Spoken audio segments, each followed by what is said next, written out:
அந்த நிலைவாசலை வந்து ரொம்ப சுத்தமா வச்சிருப்பாங்க. நல்லா தெரிஞ்சுக்கலாம். நிலைவாசல் மேல் இருக்கிறது நம்மளுடைய லட்சுமி தாயார். அந்த நிலவாசல் கீழ உள்ள வுட்டு வந்து நம்மளுடைய மூதேவி அப்படிம்பாங்க. லட்சுமி தாயாருடைய அக்கா. இந்த 2 பேரையும் தான் நம்ம மேலயும் கீழயும் வச்சிருப்போம்.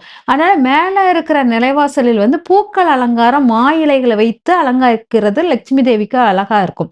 அதே சமயம் பார்த்தீங்கன்னா, கீழ வந்து அவங்கள வந்து அவங்களுடைய தன்மையை நம்ம மங்களகரமாக மாற்றுவதற்காக, அந்த கீழ உள்ள இந்த ஜேஷ்டா தேவி அவங்கள வந்து ஃபுல்லா வந்து மஞ்சள், குங்குமம் போட்டு அவங்கள வந்து ரொம்ப மங்களகரமாக மாத்திக்கிறோம். கீழ் பகுதியில் கால் நம்ம வர்றதுனால, நம்ம கர்மாவை வந்து ஆக்டிவேட் பண்ற இடமும்.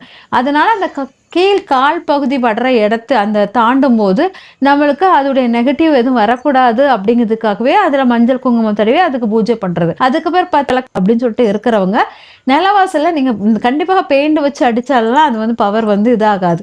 நீங்க ஒரு கொஞ்சமாச்சு ரொம்ப வேணாம்னாலும் கொஞ்சமாச்சும் ஒரு பட்டைய 2 பக்கம் மஞ்சள குழப்பி ஒரு பட்டைய போட்டு, குங்குமம் வச்சுட்டு, விளக்கு ஏத்துறதுக்கு முன்னக்கூட்டி நிலவாசல்ல 2 பக்கம் மூலையிலும் நீங்க காமிச்சுட்டு ஏன்னா வீட்டில் நம்ம அந்த ஜேஷ்டா தேவிய கீழ உட்கார வச்சுட்டீங்கன்னா, அதுக்கு நீங்க பவர்ஃபுல்லா குடுத்தாதான், அவள் உங்க வீட்ட சோம்பேறித்தனமா இல்லாமல ஆக்குவா. சுறுசுறுப்பா ஆக்குவா.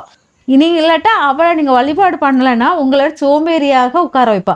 அதனால வீட்டுக்குள் வருபவர்கள் எல்லாம் ஆக்டிவா இருக்கணும்னா, கண்டிப்பாக அந்த ஜேஷ்டா தேவிய வந்து நீங்க வழிபடுறது, அந்த கீழ உள்ள அந்த வுட்ட வழிபட்டா தான் சிறப்பாக இருக்கும்.